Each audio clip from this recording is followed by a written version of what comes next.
rounds to go, 1 point between the top two, a 4-time world champion still within catching distance, and a weather forecast that's expected to be a little bit all over the place. Sounds perfect.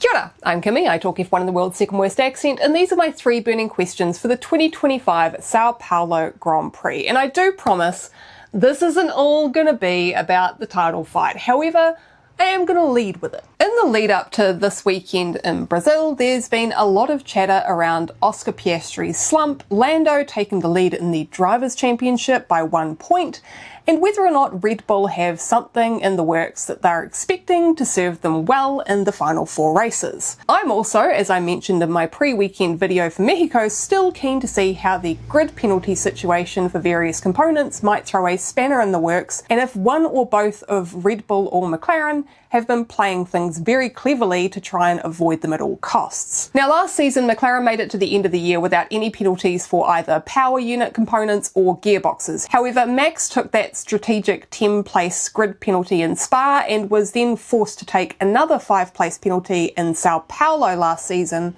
which along with his miserable qualifying was why he started way back in 17th position. Now, the proof of concept that Max can come back to dominate from the back in the wet at Interlagos is pretty well established. Last year, of course, but also 2016, when after pitting for wets and dropping back to 14th, he clawed his way all the way back to P3 and what's still considered one of the greatest ever drives in wet conditions. So the question is, if Red Bull decides to take a punt on the rain coming down on Sunday, will they opt to take a penalty and rely on Max's talent to get him back toward the sharp end? He did, after all, use 6 internal combustion engines last year.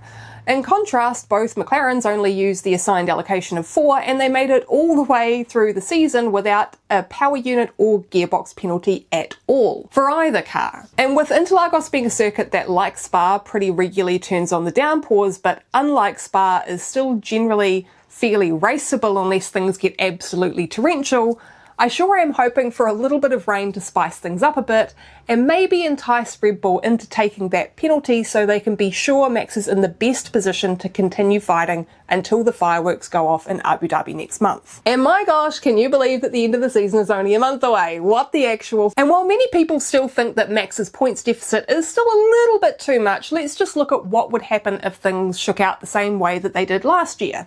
Not that they will, but just as a little thought experiment to see how much that would close the gap. If both the sprint and the Grand Prix had Oscar, Lando and Max all finishing in the same positions they did last season, Lando would come out of the weekend on 373 points, Oscar on 367 and Max on 351, which would bring the gap down to 22 points, and within that window where a race win for Max in Vegas versus a 9th and a 6th for Lando and Oscar respectively would push Max to the top of the table by 1 point, and incidentally leave the McLarens even at 375. And just a reminder, if you're a member of my Patreon community, I do have that spreadsheet that can calculate all of your theoretical outcomes for you if you're inclined to play around with that sort of thing. So in the grand scheme of things, this championship is still extremely close between the top 3, so close that all it'll take to close the gap is one bad strategy call or being on the wrong tyre or an unlucky incident in low visibility or a silly mistake. My second question is, will that Williams look as good on the tally as it does in the photos? Because boy do I love a Golf livery, and that thing is gorgeous. No notes. Right, moving on. No, I do actually have a serious question regarding Williams because they've found themselves in that kind of no man's land P5 that Aston Martin was in last year. Miles away from the top 4 teams, but not really within catching distance based off current performance of the bottom 5. So I'm just sort of interested to see where their focus is this weekend. I guess the real second question is, will Williams use their current fairly safe position to put a focus on refining their in-race operations for the remainder of the season, improving their communication with their drivers, working on their strategy calls, testing out-of-the-box ideas without too much of a worry that it'll affect their share of the prize money come payout time? Now obviously the drivers are still going to want to fight for big points, and if one of the 4 teams that are vaguely within reach managed to pull off what Alpine did last year, that could put Williams in a vulnerable position for the final triple header. But I think that this is one event where I might go back and listen to both Alex and Carlos's team radios after the fact to see if I can gain any insight. Is there anything they can learn from these last 4 races that they can implement next season. Now, before I get into my final question, a request for those of you who are planning on continuing to watch my channel in 2026. Look, as we count down the final few races of the 2025 season and my first year of being an ultra consistent YouTuber, yay, go me! I am reviewing my format for next year and would really love to hear from you about what kind of videos you find valuable and insightful around race weekends.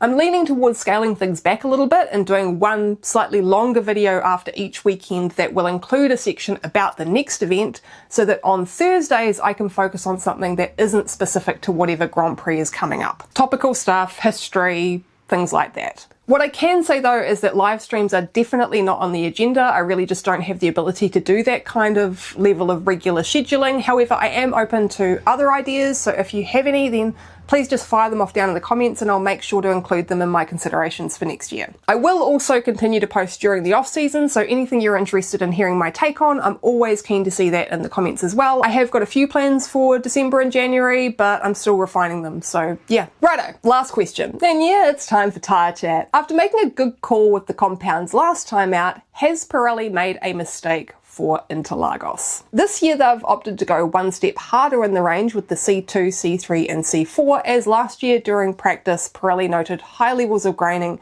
particularly on the rears. In response, they've gone more conservative with the options, which, if it does turn into a dry Sunday, might make for some pretty middle-of-the-road strategy calls and a Grand Prix like 2023 where not a whole lot happened except for the first lap chaos and that Alonso and Perez game of DRS chicken in the last 20 or so laps. Now, you might remember that the surface was resurfaced prior to last year's event, which resulted in higher tyre wear than was expected and some pretty negative feedback from the drivers, especially regarding the bumps. So in a way, I do understand why Pirelli has opted to go in this direction. They're trying to force the teams to move toward favouring the soft tyre as a race tyre and making it a genuine prospect for a one-stop strategy or possibly some kind of two, I don't know, but I'm not super convinced. And honestly, as you all know, if you're a long-term viewer, I very much am in favour of forcing the teams to pick between the number of stops rather than which tyres they'll use in a single stop race. And with Interlagos' safety car likelihood being pretty darn high, well,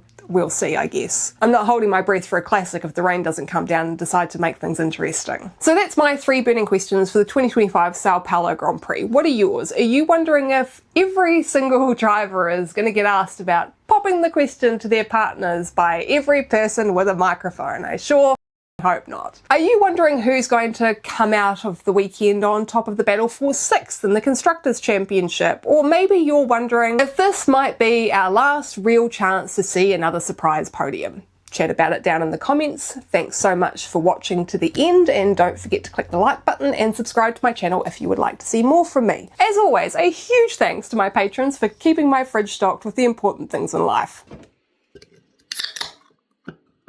I'll catch you all next time. Ka kite.